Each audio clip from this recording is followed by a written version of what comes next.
Bonjour à toutes et tous et bienvenue pour cette vidéo au format FAQ donc où je vais tenter de répondre à quelques-unes de vos questions. Tout d'abord, merci à toutes et tous de m'avoir posé vos questions, que ce soit par Messenger ou par email, ou même quelques-unes en commentaire de la vidéo d'annonce. Donc merci pour tout ça, je ne m'attendais pas déjà à en avoir autant. Et la grosse surprise, c'est qu'il y a pas mal de questions perso, donc sur mon activité, sur mon parcours, voilà, sur moi, quoi. Ça vous intéresse vraiment? Alors, pour ceux que ça n'intéresse pas, et je vous comprends particulièrement, je vais mettre en description sous la vidéo, juste par là-bas, vous allez avoir un timer, comme ça vous allez pouvoir avancer directement la vidéo sur la partie qui vous intéresse et qui sera consacrée exclusivement à la pipe. C'est parti donc pour cette première partie consacrée à mon activité et à mon travail. Mon vrai métier, eh bien mon vrai métier c'est la cascade. Je suis cascadeur professionnel depuis 1712. La restauration de pipes et la vente de pipes restaurées sur ngpipe.com sont mes seules sources de revenus actuelles. C'est mon vrai métier. Voilà, il y a encore... donc ça fait bientôt 2 ans que c'est ma seule activité. Mais voilà, il y a encore 2 ans, donc je me partageais du moins, entre activité pipière et activité salariale. Et avant d'ailleurs ce dernier emploi, j'ai même cumulé 2 activités salariales et mon activité de restauration pipière. Donc voilà, maintenant je me consacre exclusivement à la pipe. Alors je fais ça d'abord par passion et heureusement, parce que pour gagner ma vie, on n'y est pas encore en fait, on n'y est pas encore complètement. Il manque encore, voilà, il manque encore un chouïa. Donc c'est à dire que pour l'instant, j'arrive à me verser un SMIC sur les derniers mois, quasi tous les mois, voilà. Et sinon. Les mois les plus bas, je me verse moins d'un SMIC, voire la moitié d'un SMIC. Voilà, donc pour ce qui est de gagner ma vie, j'y suis pas encore tout à fait, pas totalement, parce que je continue à beaucoup investir aussi, bien sûr, donc ça n'aide pas. Mais voilà, on s'en approche, on va y arriver.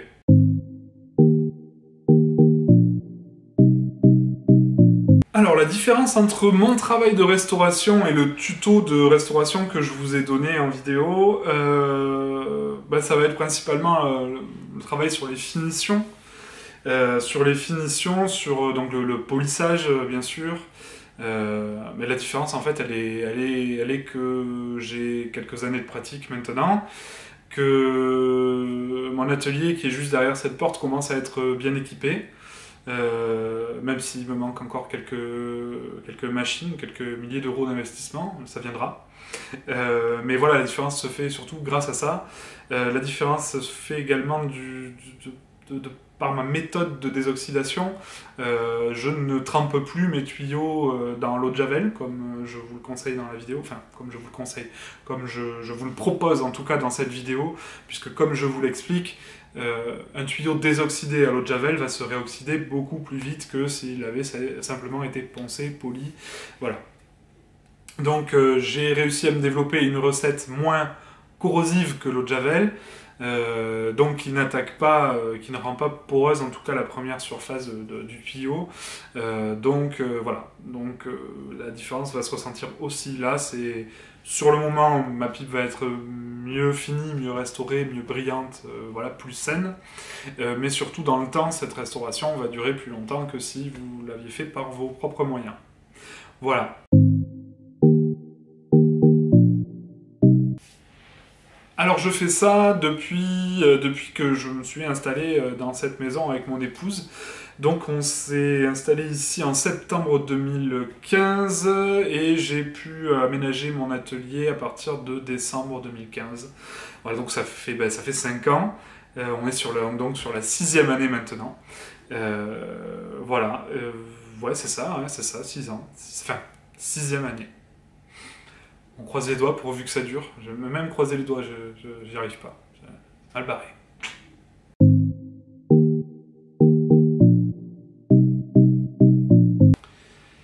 Alors ma formation pour ce métier, il n'y a pas de formation pour ce métier, voilà. Il n'y a plus de formation diplômante, c'est un métier qui légalement n'existe plus, puisqu'il n'y a plus de diplôme pour s'y préparer, il n'y a même plus de code ROM pour pipier, précisément. On est venu englober ça dans le tournage du bois, alors que rien à voir, mais voilà. Donc pas de formation. Pas de formation, si ce n'est de l'auto-formation. Je suis autodidacte sur ce que je fais maintenant. J'ai démarré en suivant des tutos avant de développer mes propres techniques. Tutos que j'ai pu lire sur les forums francophones ou anglophones. Et voilà, je sélectionnais donc mes techniques et les développer, les améliorer au fur et à mesure des années. Voilà pour ce qui est de ma formation sur la restauration de pipes et sur la fabrication que je commence à chatouiller du bout des doigts. Pareil, j'ai eu la chance d'être accueilli quelque temps dans l'atelier de Pierre Morel à plusieurs reprises. Merci à lui. Donc ça m'a permis de découvrir la façon de faire saint-claudienne. C'est pas une méthode que j'applique à mon atelier parce qu'on n'a pas le même matériel. Voilà, et puis surtout suivre Pierre Morel à l'atelier, bon courage les gars, il fait une pipe comme un fumeur de clope roulerait une cigarette quoi, c'est... Voilà, en 30 secondes sans y réfléchir et tout en discutant, voilà, c'est fait. Bon, 30 secondes, bien évidemment, je grossis les choses, mais absolument pas, non. Mais en tout cas, il fait ça tellement rapidement que c'est assez compliqué de suivre, donc voilà. Merci de m'avoir accueilli plusieurs fois pour me permettre de combler mes notes. Mais non, voilà. Du coup, je peux pas suivre sa méthode puisqu'on travaille pas sur les mêmes machines, tout simplement. Donc là, encore une fois, autodidacte. Alors, pour ce qui est de mon parcours professionnel, avant d'arriver à la pipe, du coup, je suppose... franchement, c'est pas très intéressant. Bon, bref, ici, on est dans le sud-ouest de la France, on est sur la côte landaise, à la limite de la côte basque. Donc c'est l'hôtellerie-restauration qui domine le jeu. J'ai donc commencé par un BEP de cuisinier. Ça et ça, c'était là avant. Donc première passion. Mais voilà, BEP de cuisine, CAP de serveur, quelques années dans l'hôtellerie, puis beaucoup d'autres domaines par la suite, des petits emplois à droite à gauche pour éviter au maximum le chômage, et une longue période en sécurité incendie, voilà, où j'ai passé quelques diplômes. Et puis voilà, et puis là une dernière activité juste avant ça, un petit peu moins joyeuse, on va dire. Bon, en tout cas joyeuse quand on est dans le travail, parce qu'entre collègues, heureusement, on souffle. Mais voilà, je travaillais en pompe funèbre. J'ai fait un petit peu tout. Voilà, donc ça m'a fait du bien aussi de m'arrêter. Ça a été assez compliqué à vivre, mais voilà. Donc ouais, pas très intéressant finalement le parcours professionnel. Enfin, désolé à toi qui as posé la question, pardon, mais enfin, ouais, voilà. Rien de très intéressant.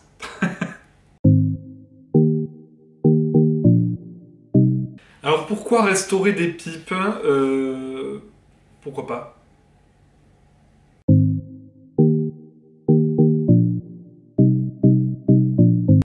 Alors ma première expérience avec une pipe... ah ouais, alors... oui, je l'ai là, je la vois. Et je la sens aussi. Ouais, pas bien. C'était une pipe achetée à la frontière espagnole, un bureau de tabac sur la frontière espagnole. Pipe très très bas de gamme, et comme je suis partisan du jusqu'au boutisme, j'ai associé pipe très bas de gamme à tabac le plus proche de la paille possible. C'était pas bon. C'était pas bon. Je sais même pas pourquoi je suis revenu à la pipe plus tard, quoi. C'est parce qu'il y avait franchement de quoi être dégoûté de cette première expérience. C'est vraiment parce que je suis curieux que je me suis dit non, il faut pas s'arrêter à ça. Mais je me suis quand même arrêté pendant un an avant de me dire allez, je retente avec autre chose. Et voilà pourquoi j'aime bien répondre aux questions. Voilà pourquoi j'essaie d'apporter des réponses claires et précises sans trop de parti pris parce que j'ai été mal conseillé pour mon premier achat et que ben voilà, quand on est mal conseillé, on a une mauvaise expérience et souvent on s'arrête à cette mauvaise expérience. Voilà.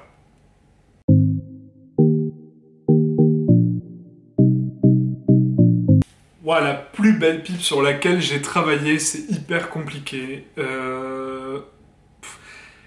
Il n'y en a pas que une, quoi. En fait, elles sont beaucoup, et beaucoup mes préférées, mais pour une raison particulière, quoi.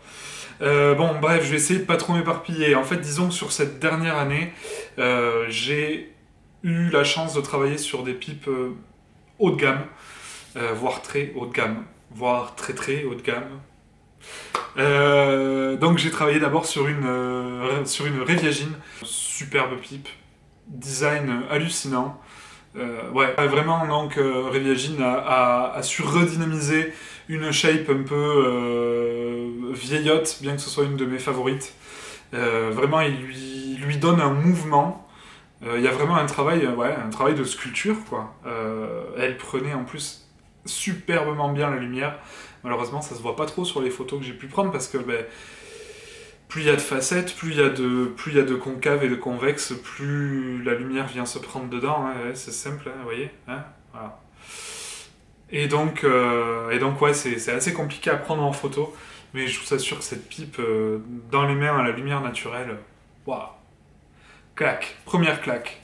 Ça s'est suivi d'une deuxième claque avec une Andrei Savenko. Cette Savenko que je n'ai pas su vendre. Ouais, j'ai un moment où j'ai dérapé, il y a du tabac qui est tombé dedans, et puis voilà, l'accident, quoi, l'accident bête. Non, magnifique pipe, avec un concave convexe, une espèce de blowfish, enfin, une pipe sublime. Ouais, sublime par le design, par le cross-grain, très joli cross-grain, non, ouais, voilà, très beau bois, très beau travail de design, de shape, de dessin dessus, quoi. Enfin, voilà. Bravo, bravo à lui, superbe pipe, et que j'ai préféré donc garder. Et le Saint Graal de cette année 2020, ça a été évidemment la Bonnord, enfin, bon, ben, incomparable, quoi. Incomparable, tu peux pas tester. Tu peux pas tester.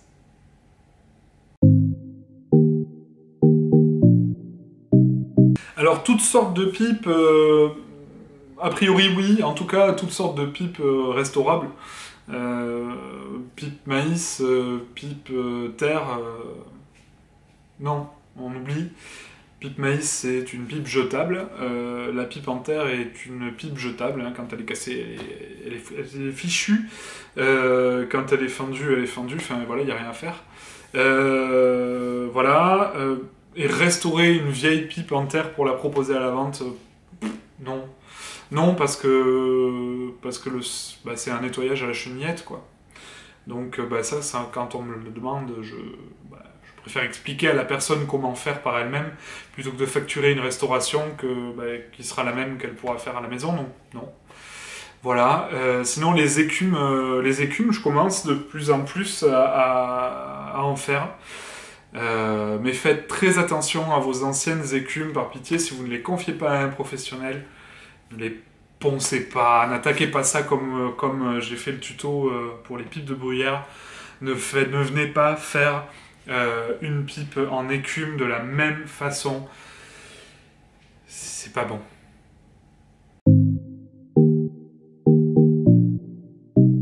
Alors la plus vieille pipe que j'ai vendue, je crois que c'était...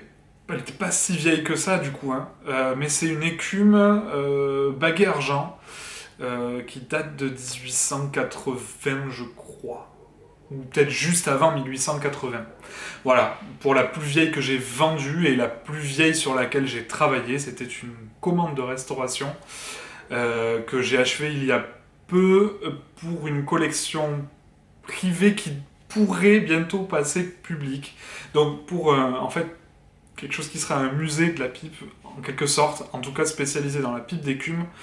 Voilà, j'espère que je pourrai vous en montrer quelques photos parce que c'était une pipe vraiment superbe pour laquelle j'ai dû prendre une assurance à l'atelier, comme pour la bonne ordre, en cas de pépin parce que je ne saurais pas chiffrer la valeur de cette pipe, mais ça fait du bien quand on a terminé.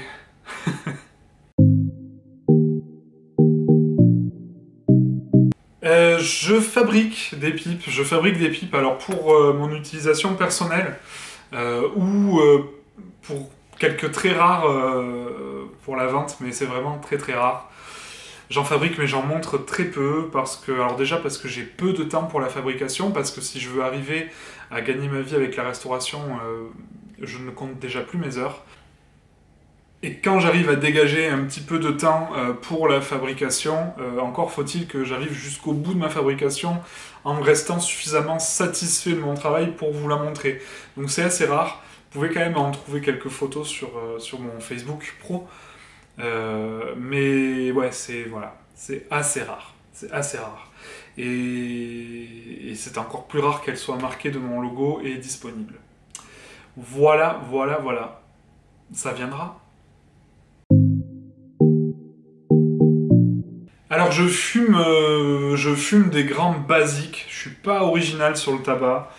Un de mes premiers tabacs c'était le Nightcap de Dunhill, donc ça j'en ai encore quelques boîtes pleines. Donc voilà, c'est mon tabac de base, mais que je fume de moins en moins, j'avoue. Ensuite je fume donc de l'Escudo Navy Deluxe. Donc ouais, excellent tabac aussi, j'alterne entre donc en fait le Nightcap et l'Escudo, et ah ouais, un dernier tabac que j'ai découvert il y a pas longtemps, le Pelican B. Pelican B, excellent blend, très très bon mélange de tabac naturel, très bon mélange. Celui-ci, vous le trouvez difficilement, vous ne le trouvez pas en France, mais lors de vos voyages aux États-Unis, lorsque vous visitez régulièrement Fort Knoxings, puisque je vous le rappelle, l'expédition est interdite par voie postale en France, eh bien vous pouvez trouver du Pelican B dans la boutique de Fort Knoxings. Et mon Oldé, pour terminer, c'est le Wellower Latakia pur. Latakia syrien. Là, j'ai juste remué la boîte et j'ai l'odeur. La boîte est fermée, évidemment. Ça sent le Latakia, ça sent le fumé. C'est excellent. Bon, voilà, ce tabac est extrêmement rare. Il n'est commercialisé qu'en Suisse. Il n'est pas expédié vers la France ni ailleurs. Ils se le gardent et ils ont bien raison. Et il est rare d'en trouver même en Suisse parce que c'est un tabac qui est cultivé et fabriqué sur les régions montagneuses syriennes et que malheureusement la Syrie est toujours en conflit.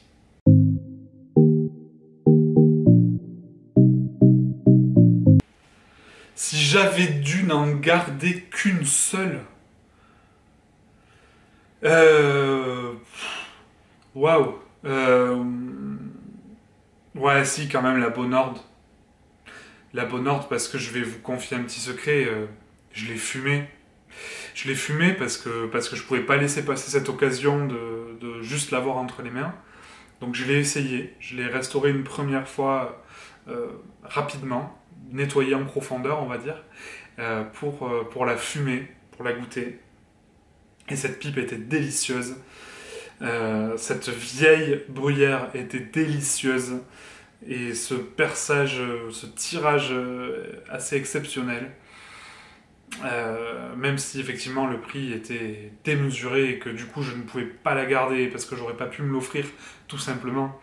Parce que oui, je paye mes pipes. Oui, ça aussi, on y reviendra parce qu'il y a eu des questions. Il y a eu des questions comme ça. Ouais, oui. Et oui, j'achète les pipes que je vends en fait. Oui. Pareil bizarre.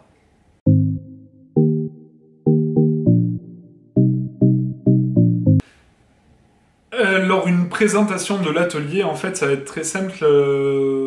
Ça devrait pouvoir se faire cette année. Enfin, cette année. Cette première partie d'année, cette première moitié d'année.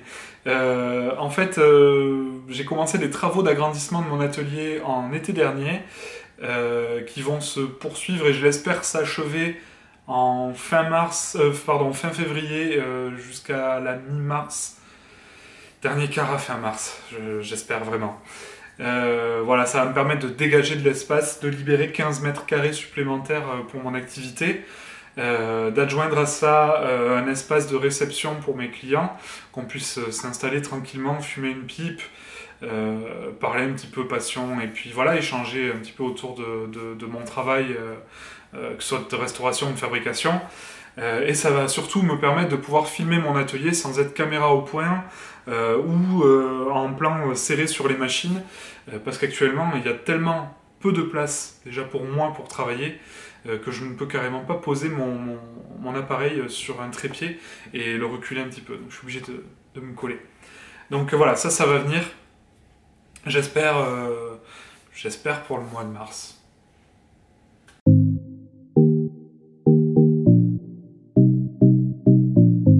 La pipe sur laquelle j'aimerais travailler. La pipe sur laquelle j'aimerais travailler. La pipe. Non, il n'y a pas de pipe en particulier. Je crois pas. Non, je crois pas. Ah, ce qui serait fun, ça serait de travailler sur une pipe signée NG-Pipe dans quelques années. Ça serait marrant de revoir. Non, en fait, non. Non, en fait, on oublie. Ça serait tout sauf drôle. Non, parce que j'espère que ça sera comme la restauration et que d'année en année, je vois mon évolution. J'espère que ça sera la même chose sur la fabrication, si ça peut durer en tout cas. Et non, j'aurais honte de revoir mes premiers modèles. Du coup, non, et sur laquelle j'aimerais bosser en particulier, je ne sais pas. En tout cas, ouais, en tout cas de pipes d'artisans, de bons artisans. Voilà, ouais. Ça, j'aimerais pouvoir proposer en tout cas régulièrement une pipe haut de gamme, et ne serait-ce que pour le plaisir de vous faire découvrir un travail jusqu'au boutiste et un travail de précision, ne serait-ce que pour ça, que pour partager avec vous quelques photos et éventuellement une vidéo de démonstration ou quoi, comme j'ai pu faire pour la Bonord. Ouais, juste pour ça, j'aimerais avoir assez régulièrement une pipe d'artisan de renom, quoi. Ouais, ça j'aimerais. Mais une pipe en particulier, j'ai pas en tête. Voilà donc qui clôt cette première partie de FAQ. J'espère pas trop chiante. Voilà, qui consacrait mon parcours, mes goûts personnels. Voilà. On va maintenant passer au vif du sujet et s'intéresser à vos questions concernant la pipe plus précisément. C'est parti pour la première question de cette partie 2.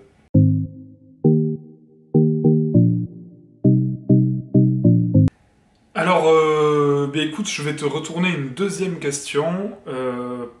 Pourquoi choisir un filtre ? Voilà, alors, quel filtre choisir ? Je vais vraiment pas être la bonne personne pour répondre à cette question, parce que je fume sans filtre, parce que j'ai essayé de fumer avec des filtres au début, et... Non, en fait, c'est gâché. Pour moi, personnellement, en tout cas, c'est gâcher un bon tabac. Il y a des tabacs qui sont quand même assez onéreux, et si on veut en profiter pleinement, je trouve personnellement que c'est gâché. C'est comme culotter sa pipe avec du whisky ou avec du cognac, ou voilà. C'est gâcher le goût d'une bruyère naturelle, quoi. Et le mélange intéressant que ça peut donner donc entre son tabac et la bruyère choisie.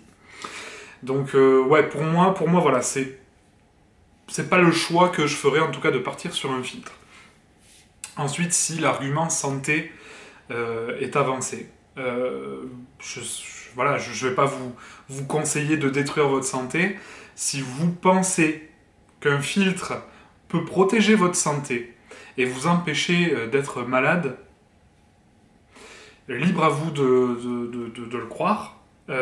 Personnellement, je n'y crois pas. Les filtres sont des inventions des marques. Voen a créé le filtre 9 mm pour vendre des pipes 9 mm et les filtres adaptés à ces pipes. Savinelli est plutôt sur le filtre 6 mm Balsa. Là-dessus sont venus se greffer toutes sortes de marques pour fabriquer voilà, des accessoires un petit peu moins chers, des filtres un peu moins chers pour en vendre davantage. Enfin bon, bref, tout ça c'est de l'argumentaire commercial. Et si fumer avec un filtre empêcher de développer un cancer, croyez-moi, ça se saurait. Et sur les paquets de cigarettes, il n'y aurait plus marqué "Fumais-tu" si la cigarette était avec un filtre, vous voyez. Donc, certes, c'est peut-être un peu moins pire, mais à partir du moment où déjà on n'inhale pas la fumée, et qu'on sait que sur un tabac naturel, sans adjuvant, la nicotine en elle-même n'est pas néfaste pour la santé, voilà, bref. Mais après, je ne suis ni médecin, ni professeur, ni scientifique, ni quoi que ce soit. Si vous avez des arguments valables à avancer, je vous invite à les avancer en commentaire. En tout cas, sur le ressenti au fumage, je ne pourrais pas changer d'avis. C'est toujours meilleur de fumer sans filtre pour le goût. Ensuite, quel filtre choisir parmi les filtres existants? Alors déjà, on va commencer par une chose qui revient très très régulièrement. Ceci n'est pas un filtre. Ceci est un condenseur métallique, ce qu'on trouve dans les pipes, typiquement dans les pipes Saint-Claudiennes, un petit peu chez d'autres marques aussi, parce qu'encore une fois, on a voulu faire pareil. Il y en existe de toutes les formes, de toutes les tailles, de toutes les longueurs, de tous les diamètres différents. Je crois qu'on a un peu fait tout ce qui était possible à ce niveau-là. Hein. Il y en a en forme de sapin de Noël, il y a des choses, enfin bon, bref. Il y en a des plats, des ronds, des tubulaires, voilà. Ça ne filtre strictement rien. Ça permet simplement à la fumée de se refroidir brusquement sur un bout de métal froid, de créer de la condensation, de faire un bon jus de pipe, d'avoir une pipe donc, qui glougloute, et d'obstruer le passage de l'air. Donc ça c'est... Voilà. Voilà, ensuite pour les pipes, toujours avec un tenant percé à 3 mm. On en reparlera peut-être dans une autre vidéo, ça aussi les perçages, que ce soit pour la tige ou pour le tuyau. Bref, pour les tenants qui ne sont ouverts qu'à 3 mm, vous trouvez aussi chez Passatore par exemple des filtres papier, des rouleaux de papier encollés. Voilà, qui sont censés être des filtres. Alors c'est un tube, hein. Donc il faut m'expliquer ce qu'un tube filtre de plus qu'un tuyau percé. Voilà, rien, enfin, selon moi, ça ne... Enfin, c'est dans le titre quoi, c'est pas un filtre, c'est un tube. Voilà. Ensuite on passe à du 6 mm. Donc 6 mm, le Savinelli, le classique, le Savinelli donc Balsa. En termes de goût, c'est peut-être ce qui parasitera le moins votre fumage. En termes de tirage, qu'il soit en 6 mm ou en 9 mm, le Balsa, c'est pas la folie. C'est naturellement très poreux, c'est au moins ça. C'est quelque chose de naturel, c'est un morceau de bois. Mais oui, non, enfin bon, ouais, bref, voilà, maintenant je crois que vous allez comprendre mon avis sur les filtres. Perso, j'en utilise pas et je n'aime pas ça. Et peu importe sa taille ou sa matière, pour l'instant, rien ne m'a convaincu. Donc ici, le 6 mm Balsa, pourquoi pas. 6 mm charbon actif. 6 mm charbon actif, alors ici de White Elephant, c'est comme les 9 mm que vous connaissez. Carton, céramique sur les bouts, et petite bille de charbon actif. Pareil, la fumée circule au milieu des billes, billes grossières, on n'est pas non plus sur un filtre Watt ou cellulose, enfin voilà. Euh, voilà, ça existe. Ça existe. Ensuite, on a les filtres, pardon pour le bruit, les gros 9 mm au charbon actif. Alors ici, c'est les Vouwen, et comme ça, j'en profite aussi pour répondre à une question de dans quel sens on met un filtre. Dans quel sens on met son filtre, le filtre Vouwen que tout le monde utilise.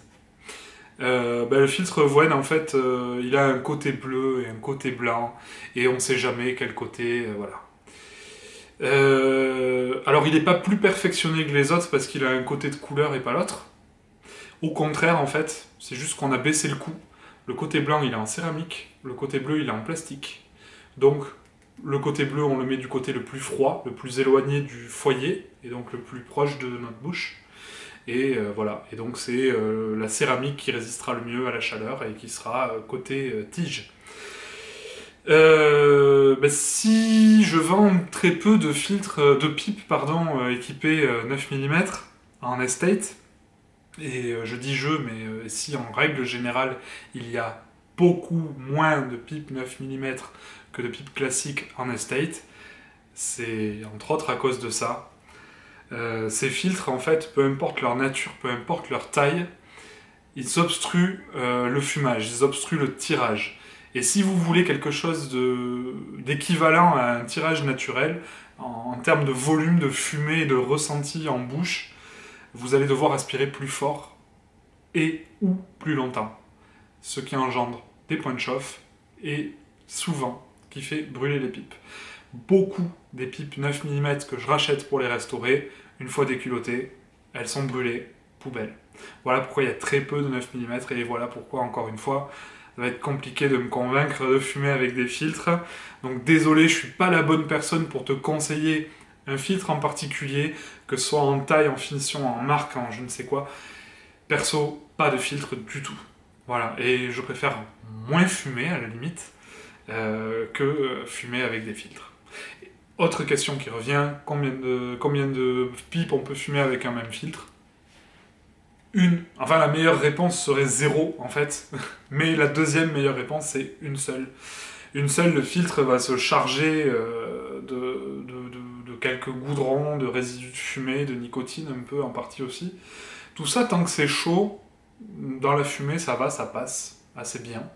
Ça ne dégage pas de mauvaises odeurs, on a une bonne odeur de tabac en combustion, on a quelque chose de très agréable. Dès que ça refroidit, c'est atroce. Pour ceux qui ont été fumeurs de cigarettes ou de cigares avant de s'attaquer à la pipe, rallumer une cigarette qui a été fumée à moitié, c'est infâme. Rallumer un cigare qui a été fumé à moitié, c'est infâme. En tout cas, au moins sur les 6, 7, 8 premières lattes. Mais non, ça, non. Non. Non, une seule pipe. Sinon, 0.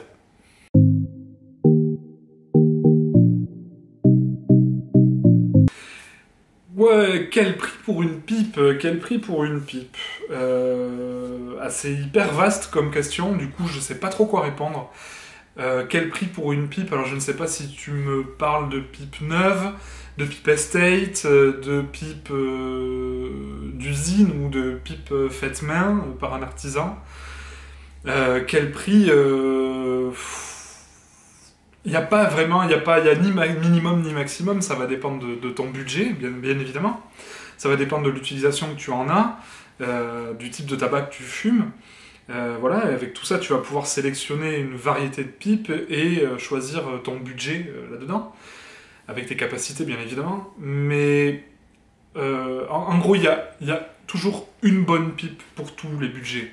Voilà. Il n'y a pas un minimum à dépenser pour que la pipe soit bonne. Il y aura à tout budget une bonne pipe. Simplement, si le budget est plus bas, pour avoir une pipe de qualité, il faudra davantage partir sur une estate plutôt que sur une neuve. Maintenant, si on a un budget, admettons, de 150 ou 200 euros pour une pipe, ce qui est déjà un beau budget, il vaudra mieux, selon moi, partir sur une pipe d'artisan avec une bruyère qui aura quelques défauts minimes et qui aura été rustiquée ou partiellement rustiquée ou sablée ou partiellement sablée ou voilà. Une bruyère qui aura quelques légers défauts éventuellement pourra se trouver dans ces prix-là. Voire même parfois moins, hein, voire 100 €, voire même 90 €, 95 €, on arrive à avoir des pipes de bonne qualité en termes de fabrication, en termes de choix de bruyère. Simplement le bois n'est pas absolument parfait et donc on n'a pas une finition smooth qui fera gonfler la facture. Après, pareil, si on élimine les ornements, on peut faire baisser la facture. Si on ne prend pas une bague or ou une bague argent, la note baisse. Voilà, donc je ne pense pas qu'il y ait de prix plancher ou de prix plafond pour avoir une pipe de qualité. On trouve vraiment des pipes à tous les prix, et enfin maintenant, même si vous n'avez pas les moyens d'acheter une pipe estate restaurée par un professionnel, vous avez des tutos, que ce soit mon tuto vidéo ou les tutos que vous avez sur les forums. Il y a suffisamment de support technique pour vous aider à restaurer par vous-même et à pouvoir acheter une pipe la moins chère possible si votre budget n'est pas haut. Après, non, il n'y a pas, voilà, j'ai pas de prix précis à vous donner en deçà duquel la pipe ne serait pas bonne, quoi.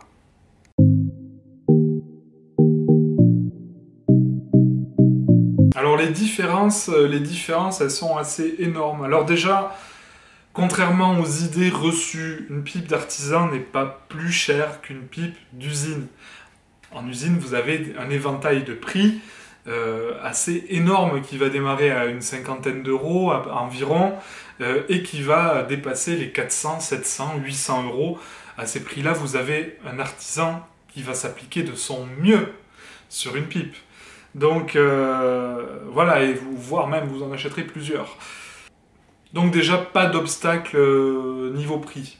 Quand on achète une pipe à un artisan, ou peu importe ce que l'on achète à un artisan, on achète sa formation, on achète ses voyages, on achète ses temps d'études, ses temps de recherche, ses temps de dessin, ses temps de réflexion, de ses échecs, les photos, le temps... Enfin, on achète tellement de choses, en fait, on participe en tout cas à tellement de choses, que c'est complètement différent, sans parler de la qualité du produit fini. Déjà dans cet aspect un peu poète, on achète du temps avant d'acheter un article. On n'achète pas un objet, on achète tout ce qui l'englobe. Voilà. Bon, bref, je suis peut-être un petit peu trop passionné, je divague.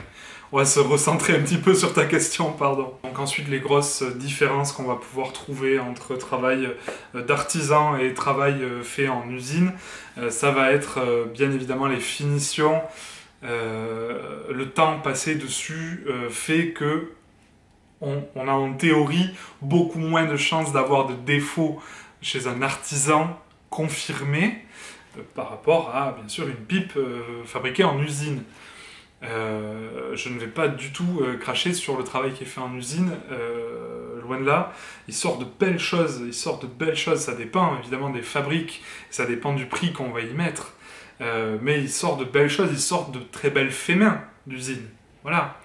Mais bien évidemment, un artisan, quand il marque sa pipe ou son travail avec son nom, il s'engage lui, sa personne, voilà, c'est toute sa réputation qui repose sur le travail qu'il marque. Quand une usine marque une des dizaines de milliers de pipes qui sortent tous les ans de leurs ateliers, elle marque sa marque, elle fait sa pub. Voilà, on va moins avoir d'âme dans le travail fini, mais moi encore c'est une question de feeling et de ressenti, et désolé si je vous parais un peu perché dans mes réponses, mais voilà, moi c'est comme ça que je ressens les choses. Voilà, c'est quand une personne engage son nom et sa réputation, qui sont le fruit d'années de recherche, de labeur, d'échecs, et c'est pas rien. Et vous n'aurez jamais le même SAV sur une pipe artisanale que sur une pipe d'usine, bien qu'il y ait des SAV particulièrement réactifs. C'est le cas notamment de Chacom, où avec le moindre problème que vous avez perçu, vous envoyez un petit message ou vous les appelez à la boutique, immédiatement on va vous dire vous renvoyez la pipe, on vous en renvoie une autre. Enfin, ils sont super réactifs là-dessus, bravo à eux d'ailleurs. Voilà, une pipe d'usine, c'est le travail de toutes les personnes le long de la chaîne, de l'ébauchage jusqu'au polissage final, la mise en cire, voilà. Ce n'est pas un travail signé. Voilà.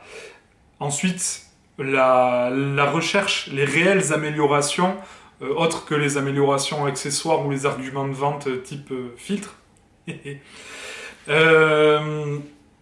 sont les artisans qui les amènent. C'est la recherche personnelle qui amène ça, qui amène des améliorations, qui fait qu'on se remet perpétuellement en question et qu'on va chercher à améliorer le ressenti, en tout cas quand on est passionné par ce qu'on fait.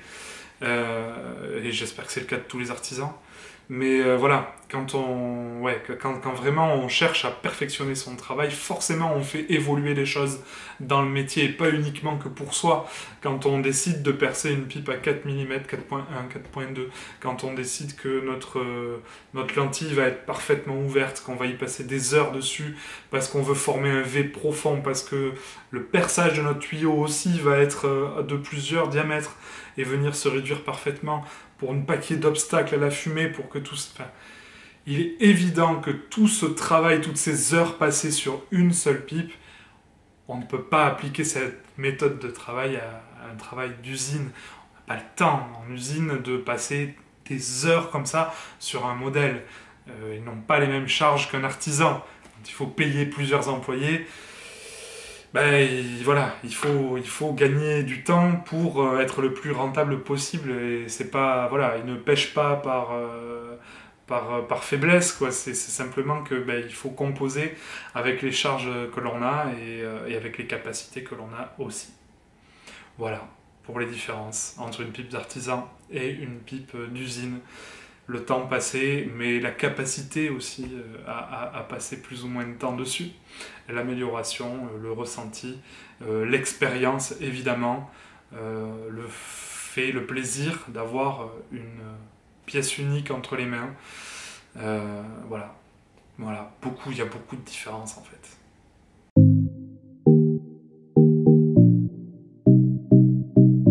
Ah, cette question, à quoi reconnaît-on l'acrylique de l'ébonite?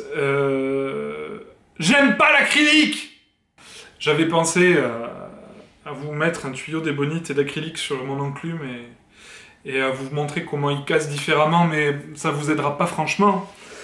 Pour ce qui est de l'acrylique, en fait, c'est un matériau dur, froid, cassant. Voilà pour les côtés négatifs. Pour le côté positif, c'est que son oxydation elle est beaucoup moins flagrante, voire inexistante. Voilà. Pour ce que vous allez pouvoir en voir, en tout cas, c'est que s'il y a une oxydation, s'il y a un reflet un peu marron, un peu jaunâtre ou quoi, vous aurez affaire à de l'ébonite. Et si vous n'avez pas d'oxydation au bout de quelques années, vous savez que vous avez affaire à une acrylique. Ensuite, le son que ça va faire dans les dents, un tuyau en ébonite est souple, un tuyau en acrylique est dur et ferme, et il va sonner comme un morceau de vulgaire plastique dur, quoi. Voilà, et ensuite on va pouvoir voir également, alors que ce soit sur les pipes industrielles, très souvent, autour du bec, vous avez des traces blanches, parce qu'on ne peut pas polir bien comme il faut, ou on n'est pas allé poncer en finesse derrière la lentille, voilà, pour enlever ces traces de blanc, parce que tout bêtement, l'acrylique, lorsqu'elle n'est pas polie miroir, elle est blanche. Quand elle est mal poncée, quand le travail est mal fini, c'est blanc. Voilà. Et ça, vous allez le voir, le retrouver dans le perçage de votre tuyau aussi. Vous allez trouver des traces de blanc. Voilà. Généralement, la pipe d'usine avec un tuyau en acrylique, vous avez une fausse lentille en V. on a un faux V en fait. Au lieu d'avoir le vrai V comme ceci, vous avez une encoche à l'entrée du tuyau, comme ça. Et en fait, on voit un trou de perçage au milieu, quoi. Et cette espèce de U, finalement, peu profond. Voilà. Parce que l'acrylique ne se travaille pas de la même façon que l'ébonite, parce que l'acrylique est très souvent pleine de défauts, parce que si elle chauffe trop, l'acrylique bulle. Voilà, enfin c'est... Voilà pourquoi. Ça c'est la réponse en fait à la question que vous m'avez pas posée, je n'aime pas l'acrylique. Pardon, j'ai du mal à être objectif là-dessus. Et voilà, et ensuite donc l'ébonite, elle est souple déjà au doigt, même sans la chauffer, vous allez pouvoir la faire bouger un petit peu. Et on va pouvoir avoir un polissage interne qu'on n'aura pas avec l'acrylique. Voilà, je sais pas, là, comme ça, je peux pas vous faire d'autres démonstrations sans effectivement l'éclater sur une enclume. Mais voilà, ouais. Moi j'aime pas l'acrylique parce que ça pue. Ouais, c'est vrai, il y a ça aussi, il y a l'odeur. L'odeur de l'acrylique quand on la travaille est assez infâme. Maintenant, une fois que le produit est fini, c'est dur à distinguer. Souvent, le tenant d'un tuyau acrylique est un tenant rapporté, un tenant en téflon, voire en ébonite.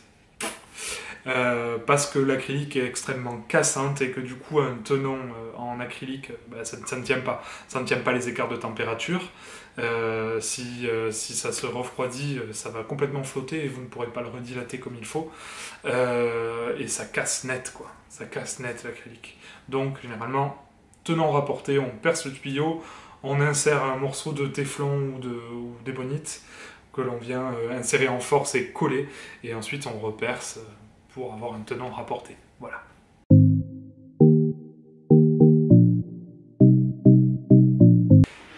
Alors le sablage, ça marche comme n'importe quel sablage ou aérogommage. On va venir projeter un média de sablage sous haute pression dans une cabine de sablage. Alors ici, moi j'ai des cabines de micro-billage pour l'instant et je n'ai pas de réelle cabine de sablage comme il faudrait pour faire des sablages profonds, mais bon, c'est encore quelques milliers d'euros d'investissement, ça viendra, je l'espère, dans peu de temps. J'espère, peut-être cette année, peut-être l'année prochaine, voilà. Mais je vous aurais fait volontiers une démo, mais voilà, moi mes cabines de micro-billage me servent à approfondir un sablage déjà existant ou à nettoyer le broussin sur le dessus des pipes de type fleur. Voilà.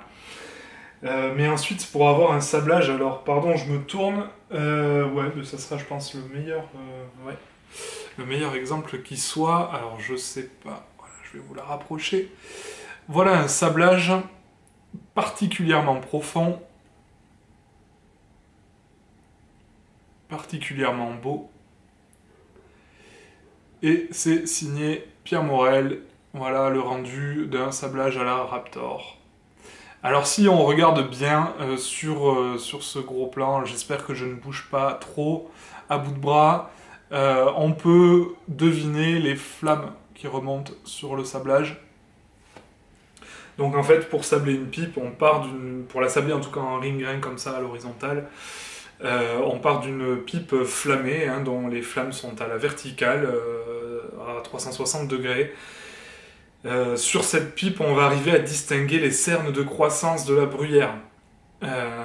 Et donc avoir des différences entre bois d'été, bois d'hiver. Plus clair, plus foncé, plus dense, plus poreux. Voilà. Et donc le bois d'été qui... Je suis désolé, ça va être un peu chiant, hein. Mais je vous le fais quand même. Le bois d'été a une croissance plus rapide parce qu'il a tout ce qu'il faut pour aller en avant, quoi. Donc il est plus poreux parce qu'il grandit plus vite. Et en fait, c'est ce bois-là qu'on va dégommer le plus rapidement à la sableuse. En projetant, on va venir creuser le bois et donc dessiner les cernes, effacer en grande partie, voire totalement, les flammes à la verticale et développer les anneaux de croissance. Donc le bois le plus tendre, l'anneau de croissance le plus tendre va se creuser. L'anneau de croissance le plus dense, le plus dur, lui va rester en relief. C'est le bois qui a eu le plus de difficultés à à grandir, à pousser, à se développer pendant les périodes d'hiver notamment, parce qu'il fait froid, parce que ça demande beaucoup plus d'énergie au bois pour se développer.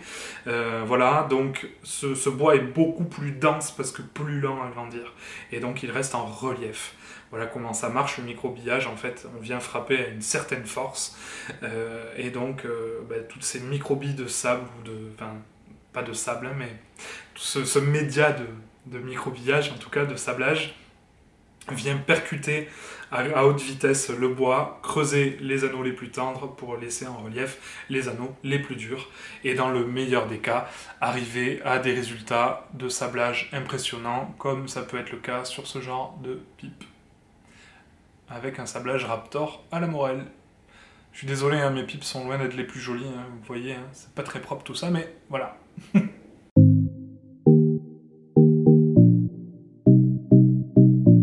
Briquet ou allumette, briquet ou allumette, alors peu importe, ce qui t'est le plus pratique, ce que tu préfères. Hein. J'aime beaucoup allumer à l'allumette, mais les allumettes de taille suffisante pour allumer une pipe sont rares. Voilà, les allumettes de plus petite taille, les plus répandues, sont rarement de bonne qualité dans le commerce. Donc il va falloir viser des allumettes type allumettes Davidoff ou comme ça, et vous allez les payer forcément beaucoup plus cher. Mais voilà, elles sont de bien meilleure qualité, elles cassent pas quand on vient les craquer, ou voilà. Voilà, maintenant en extérieur, je suis plutôt briquet, mais d'ailleurs en règle générale, je suis toujours briquet. J'utilise un Corona Old Boy, donc ce type de briquet spécial pipe. C'est hyper pratique, c'est hyper qualitatif, c'est un briquet un peu lourd, on sent que voilà, il y a beaucoup d'autres marques qui fabriquent du briquet type Corona Old Boy, mais voilà, pour l'instant, le seul que j'ai gardé, que j'ai conservé pour tous les jours, pour tout le temps, c'est vraiment la marque, le Corona modèle Old Boy, fabrication japonaise, un certain poids parce que ça pèse, je crois, de mémoire quelque chose comme 80 grammes. La flamme est horizontale, vous tenez votre briquet par en dessous sans vous brûler les doigts. Donc là, la flamme, je l'ai réglée, moi, particulièrement douce, mais bien sûr, elle peut être plus puissante que ça. Et donc, sans vous brûler les doigts, vous venez présenter au-dessus du foyer et aspirer gentiment. Voilà, c'est hyper pratique. Vous avez également, si vous avez oublié votre temper, sous le briquet, vous avez un tasse-braise qui vient se sortir. Voilà, on le tourne d'un demi-tour, on le verrouille. Donc là, il est verrouillé. Voilà, et je viens le repivoter, il re-rentre à sa place. Ou on vient carrément le sortir, et là, vous avez un petit cure-pipe pour venir nettoyer la tige, ou voilà, le petit tasse-braise de l'autre bout. Voilà, donc ça c'est mon briquet, c'est le briquet à tout faire, quoi. C'est increvable, c'est génial. Perso, plutôt briquet qu'allumette. Maintenant, briquet essence, si vous êtes un adepte du Zippo, voilà, continuez au Zippo. Mais sachez qu'il existe des inserts gaz pour votre Zippo. C'est quand même vachement mieux, même si ça n'a pas le charme du côté américain, bam, le Zippo, voilà, de la grosse flamme tempête. Est-ce que on fume réellement sa pipe sous une tempête, en plein vent? Voilà, en général, c'est plutôt déconseillé. Voilà, si vous n'arrivez pas à allumer votre pipe au briquet, c'est que vous n'êtes peut-être pas au bon endroit pour la fumer. Non, après, trêve de plaisanterie, l'essence en fait donne un mauvais goût au fumage sur les premières bouffées de fumée que vous allez prendre. Mais si vraiment vous aimez ça, en fait, je vous le fais comme si c'était un Zippo, vous allumez votre Zippo, vous laissez s'évaporer quelques secondes l'essence, pour pas avoir de vapeur quand vous allez allumer, et seulement plus tard, vous pouvez procéder à l'allumage. Voilà.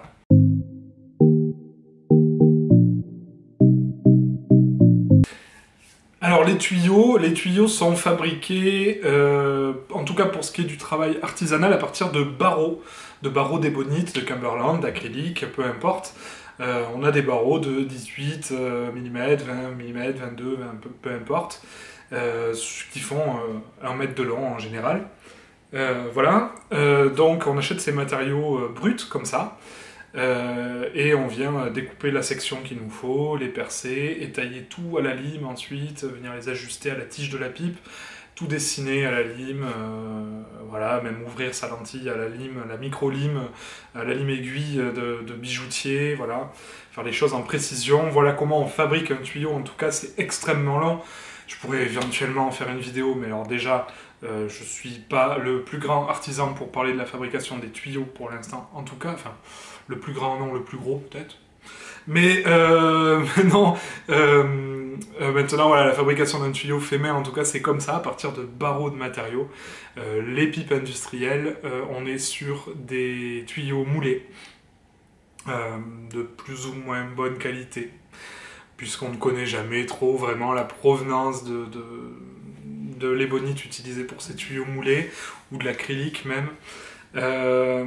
Voilà. À la limite, on peut travailler avec des tuyaux moulés et les faire évoluer en diminuant l'épaisseur sous la dent, en ouvrant un petit peu mieux les perçages, beaucoup mieux les perçages en tout cas. Mais voilà, ça c'est voilà, chacun voit midi à sa porte.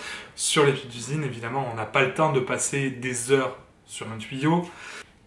Voilà, alors maintenant je vous dis des heures parce que personnellement ça me prend des heures, mais bien évidemment, un pipier confirmé, comme par exemple Pierre Morel, ses mains travaillent sans qu'il ait besoin de réfléchir, donc il est beaucoup plus efficace que moi, et ils sont nombreux à être beaucoup plus efficaces que moi, bien sûr.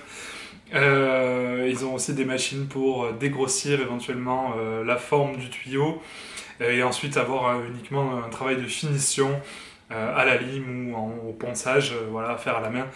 Donc voilà pourquoi moi je ne vous ferai pas de démonstration, parce que sinon on y est encore demain.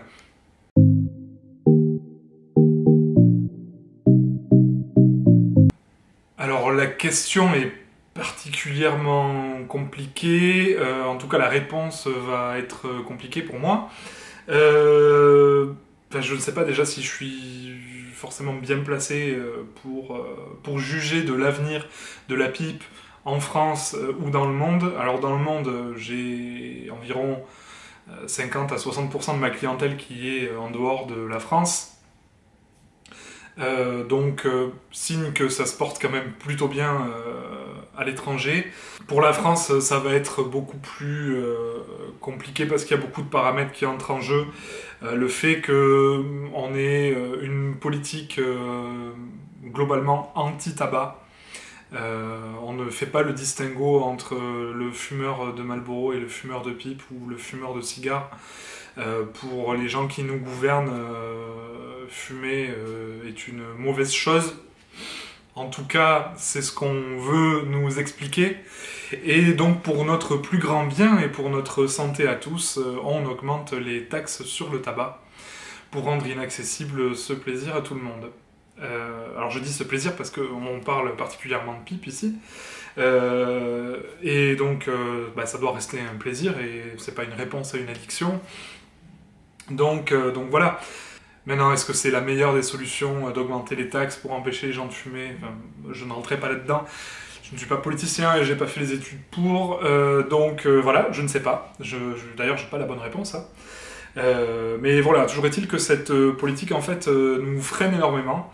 Maintenant, on a aussi donc le problème que les bureaux de tabac ne peuvent plus se mouiller en achetant toute la gamme possible pour la France, au risque de ne pas les vendre parce que tout simplement le détaillant il gagne très peu sur la vente d'une boîte de tabac ou d'un paquet de cigarettes. Chez nous, la majeure partie du prix part à l'État, c'est 80% du prix du tabac est en fait une taxe. Voilà, tout ça, ça part à l'État. Et ensuite, il y a une partie, évidemment, la majeure partie, qui reste pour le fabricant, pour le blender. Il y a une autre partie pour la marque, éventuellement, quand on achète, par exemple, un tabac de la marque Chacom. Chacom ne fabrique pas son tabac. Chacom passe un temps fou à développer une recette avec le fabricant, à faire des tests, à faire des essais, à goûter, à partager un petit peu avec quelques fumeurs pour avoir des premiers ressentis avant de commercialiser finalement un produit et une recette finie. Donc voilà, donc là, le blender qui fait le mélange, qui met en boîte, qui fait tout ça, lui touche la plus grosse partie des 20% du prix restant. Reste une infime partie pour la marque qui aura participé à l'élaboration de ce produit. Et ensuite, encore une infime partie, on parle de centimes, pour le détaillant. En tout cas, sur un paquet de cigarettes, c'est vraiment des centimes. Sur une boîte de tabac, il y a 1 euro. Voilà, à peu près. Voilà, donc n'en voulez pas non plus trop à votre détaillant s'il ne veut pas se mouiller sur l'achat de 10 boîtes d'un coup pour une variété que vous ne trouveriez pas chez lui. C'est simplement que derrière, déjà, il faut trouver la clientèle pour arriver à le vendre.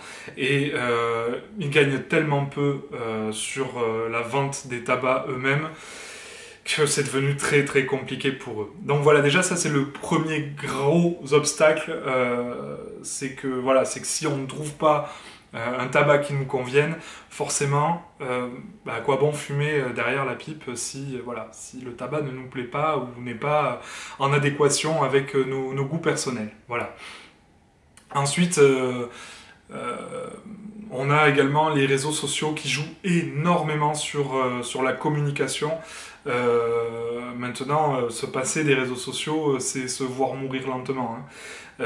En tout cas, moi, si je ne communiquais pas sur les réseaux, si je n'échangeais pas avec vous, je ne m'en sortirais pas. Donc heureusement que les réseaux sont là, mais le sujet de la pipe, le sujet du tabac devient tabou de façon mondiale. On ne peut plus parler de tabac aussi librement qu'on le voudrait. On ne peut pas commercialiser de produits ayant rapport avec le tabac, donc c'est le cas pour la pipe par exemple. Si je veux demain faire une publicité comme ça se fait, une publicité sponsorisée sur les réseaux, eh bien moi je n'ai pas le droit de le faire puisque je vends des pipes, que ça a un rapport direct avec le tabac et donc c'est illicite sur les réseaux. Voilà. Donc ce côté aussi, ce frein dans la communication, dans la publicité va être aussi un nouvel obstacle pour l'avenir de la pipe. À nous de trouver d'autres solutions, à continuer de parler avec nous, que ce soit sur des groupes spécialisés, sur des groupes privés davantage, sur des forums spécialisés également. Voilà, maintenant, quand je vois également le retour aux produits de qualité, on a de plus en plus de personnes quand même, il faut bien le constater, qui favorisent davantage la qualité à la quantité. Et en général, c'est la première démarche que l'on fait quand on vient à la pipe. C'est qu'on recherche quand même un produit qualitatif, que ce soit la pipe en elle-même ou le tabac, quand même sur quelque chose de bien meilleur qu'une simple cigarette. Donc ça devient vraiment un effet de masse. On revient à ce qui se faisait avant, à la qualité qu'on ne trouve plus aujourd'hui. Et donc ce travail de recherche de la qualité fait que j'ai quand même bon espoir pour l'avenir pipier en France comme dans le monde. Bien qu'il y ait des obstacles, bien que les obstacles soient de plus en plus gros, la volonté de rechercher cette qualité, les passions, les collections aussi rentrent en jeu. Tout ça fait que j'ai quand même bon espoir.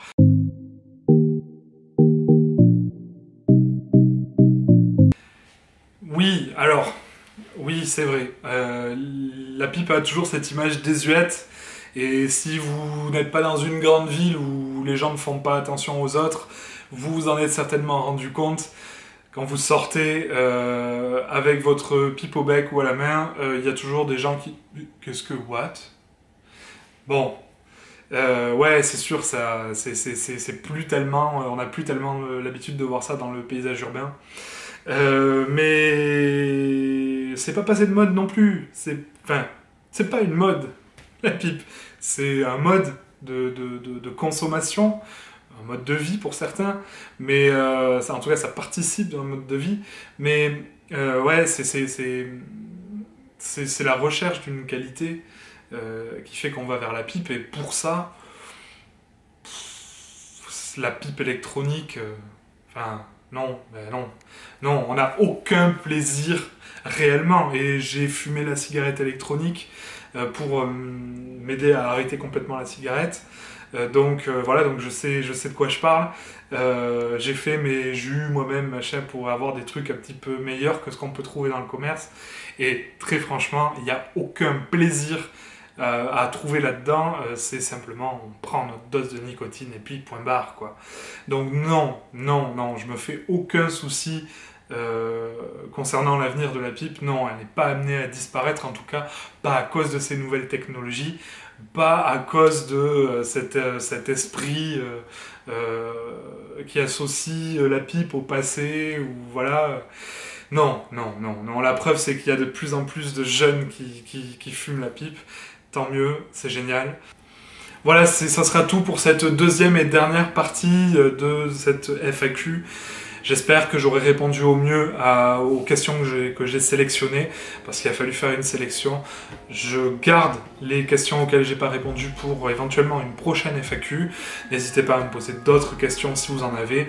Et si le format vous plaît, vous pouvez me le dire dans les commentaires ou par MP comme d'habitude.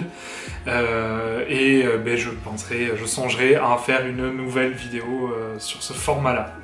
Voilà, nous on se retrouve donc pour la prochaine vidéo qui ne sera ni une FAQ, ni une vidéo tuto, même s'il y a déjà un tuto en préparation.